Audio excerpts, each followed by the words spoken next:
Bonjour Eric. Bonjour Eric. Laurence, bonjour Benjamin, j'espère que vous êtes en forme. Ça va, Bah ça oui, va. vous, L'économie chinoise est en forme. Bah oui, elle cartonne l'économie chinoise, impressionnante, qui repart avec une force incroyable pour 2021, comme si de rien n'était finalement Eric.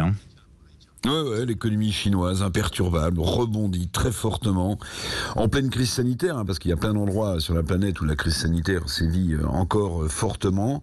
L'économie chinoise, vous en souvenez peut-être, avait été la première à rentrer en récession, en crise l'an passé. C'est la première à sortir. On parle même d'un rebond, écoutez bien, de 18% Ça fait rêver. au premier trimestre 2021. C'est-à-dire c'est le chiffre le plus fort depuis que les statistiques chinoises existent, c'est vous dire. Avant la crise, on parlait de la Chine comme de l'atelier du monde, vous vous souvenez de cette formule.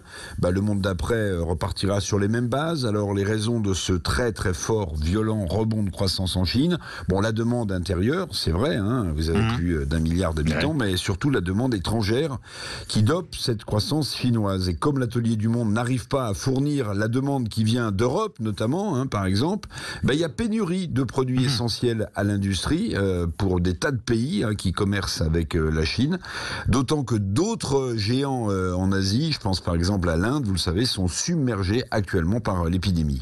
Dans quel secteur industriel clé le reste de la planète est-il tributaire de la Chine, Eric ?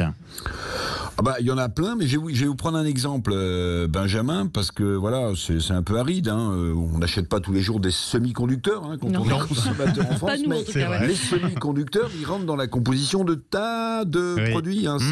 C'est la petite pièce qui rentre dans les automobiles, dans les robots. Enfin, il y en a partout. Et au nom de la mondialisation, la France, par exemple, et d'autres pays ont délocalisé leur industrie de semi-conducteurs. C'est pourtant essentiel en Asie et en Chine. Résultat, je vais vous prendre un cas concret. L'industrie automobile, par exemple en Europe, elle manque de semi-conducteurs pour fabriquer les voitures. Notre dépendance à l'économie chinoise n'a jamais été aussi forte, on le savait, mais la crise finalement l'a révélé. Et on pourrait multiplier, Benjamin, les exemples de produits made in China qui manquent et qui bloquent des secteurs industriels ailleurs que dans l'empire du milieu. Le paradoxe, mais vous l'avez dit Eric tout à l'heure, c'est que la Chine, à l'origine de la pandémie, s'en sort plus vite et mieux que les autres puissances économiques.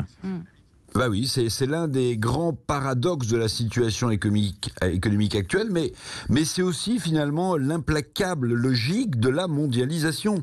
La Chine, à l'origine de la pandémie, même si l'OMS, tergiverse, cherche à repérer d'où vient ce virus, la Chine qui est à l'origine quand même de la pandémie et qui a fait basculer le monde entier dans la crise et dans la récession économique en 2020, est la première puissance avec les États-Unis à voir son économie repartir. On peut même dire que la Chine aura consolidé son rôle d'atelier du monde. Vous voyez, le monde d'après, hélas, d'un point de vue économique, risque de ressembler à celui d'avant, à la gloire de la mondialisation et donc à la gloire de la Chine finalement. Mais souvent, les grandes guerres, et on parle de cette crise sanitaire comme d'une grande guerre aussi, sont des moments de bascule pour des nouvelles puissances économiques qui se consolident. On l'a vu sur les dernières guerres mondiales. En tout cas, merci beaucoup, merci Eric Revel, l'édito Éco.